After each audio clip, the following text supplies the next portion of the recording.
155cc na wala pang 100,000 pesos. Ito yung tinaguriang Mini NMAX kung tawagin nila. Silipin natin ngayong araw ang pinakabagong Yamaha Lexi 155. Tara!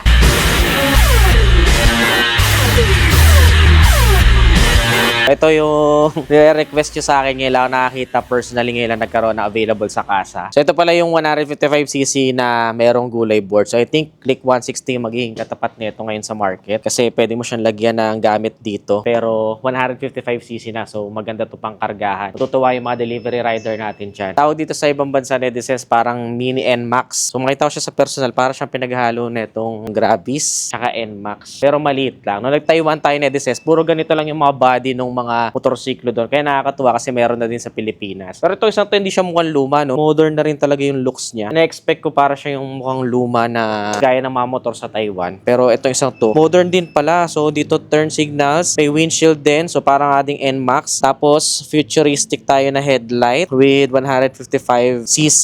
Ito LX nakasulat. So may variant pa yata to na keyless. Matte pala tong kulay na to. Ganda rin, no? Telescopic force suspension sa unahan, disc brake. Tingnan natin kung ilang pot. Oh, single pot caliper netizens. 90 by 90 14 na tubeless tires. So wala pa siyang ABS. Drum brake pa pala yung likod niya, no? So ito yung parang mga unang labas ng mga Aerox ganyan din. Drum brake yung likod. So wala pa pala siyang ABS. So maybe soon, 'di ba? Nagkaroon nga ng mga upgrades eh. Pero ito netizens, mapansin ko is fully digital na yung meter panel niya. Ang ganda. Parang pang gaming, no? Parang pang arcade game. Lexi LX155. So parang Aerox yung kanyang pinaka panel. Blue background, white fonts, may orasan, speedometer, RPM indicator at saka yung ating turn signals. May built-in din na hazard, no? Sa pansin ko dito, meron siyang stop and start system ng Yamaha. So ayan yung kapag minto tayo let's say sa stoplight, mamatay yung engine niya para makatipid tayo sa gas. Lalo ngayon, di ba? Malakas na sa gas. Kailangan natin yan ng stop and start system. Okay, so ito isang to is disusi pa. Pero meron siyang bulsa sa kabila na merong charging port. Hindi ka na magpapakabit ng mga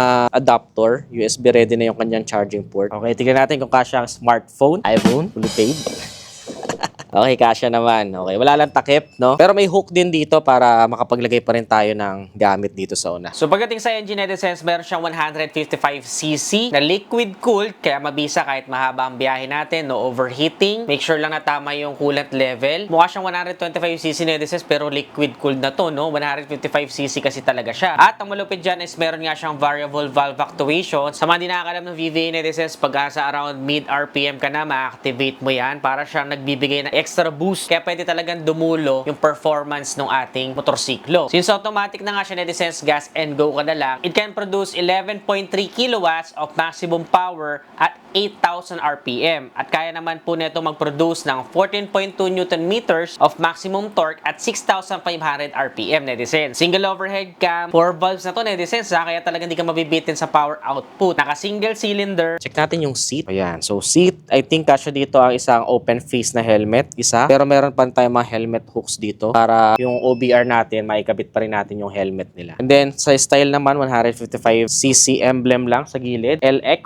Itong kulay na to, para siyang may gradient na kulay blue. Ayan siya, ganda. Parang yung mga modern na helmet ngayon. Tapos may variable valve actuation. So, para sa ganitong size na designs, naku, magugustuhan niya kung speed talaga yung hinahanap ninyo. Sa likod, yun, integrated na yung kanyang turn signals. Wala na mga nakalitaw. Isang full assembly na lang, very visible. Napakalinis, parang kotse. Parang bilugan na kotse yung itsura nyo. Tapos reflectors magkabila, tsaka plate light. Taka reflectors din dito. Ganda nung likod. Yun nga lang, netizens, is naka-drum brake pa, tsaka naka-single shock lang tayo dito. Parang katapat niya nga siguro yung Honda Click 160, naka-single shock. Pero ang hatid nito is speed, power. Tapos sa likod na gulong, ang size natin is 190/14. So dahil 14 inches wheels to, expect na parang mga Mio yung mga handling nito. So ibig sabihin, madali siyang sa mga cornering. Maganda yung maneuverability niya. Tapos wala din tayong built-in na kickstart. Pero may siyempre sigurado may kill switch to sa side stand. Ayan, tapos aluminum yung ating pinaka-tapakan for our pillion ride. And meron din tayong Yamaha emblem dito sa gilid. So yun, para siya may carbon design yung decals niya netizens. Para naka-blend lang. Tinding natin guys ha. My height is 5'4". Tignan natin kung abot ko ba.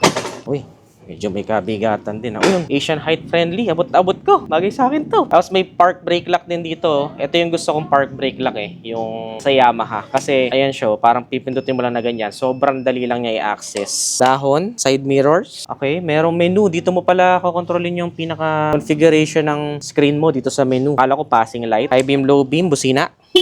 Sa kabila, hazard, stop and start, at saka electric start. Yun, ganda. Mukhang okay sa akin to. For the seat netizens, ayan o, malapad yung seat natin. So parang sa mga MIUI na mga dating labas, ganun yung seat cover niya. Walang stitches, napaka-classic. At kung meron man ako napansin netizens na kinalamangan niya compared sa mga competitors niya, unang-una yung presyo niya, 99,900 pesos. Di hamak na mas mura compared sa mga competitors niya sa ibang brand. Pangalawa is meron siyang Yamaha Motorcycle Connect or yung tinatawag natin na Y-Connect na kung saan pwede mo siyang i-pair sa inyong smartphone para makita yung mga ibang configurations and settings. Pero kung may kinalamangan man yung competitor netizens is keyless na yung sa iba, pero itong na-review natin netizens is disusi pa. Di mawawala netizens yung Blue Core kung tawagin nila, which will give us more power with less fuel. Matipid pa rin yung konsumo sa gasolina pero bibigyan tayo ng sapat na power. Tapos pa-partner mo pa sa VVA. Naku, talagang powerful tong isang to. Wag mong maliitin. Small but terrible. At dahil nga makikita nyo yung design-wise netizens para talaga din siyang pang touring, kaya natagurian nga siyang Mini NMAX. So, kapag na-test ride natin to, doon natin malalaman kung talaga bang comfortable. I think siguro kung magdo-dual shock pa to, talagang perfect na talaga tong motorsiklo na to. Pero syempre, maapektuhan din yung presyo. Ang color pa lang na available na nakikita ko is yung matte green and black. Meron tayong bore and stroke na 58 by 58.7 mm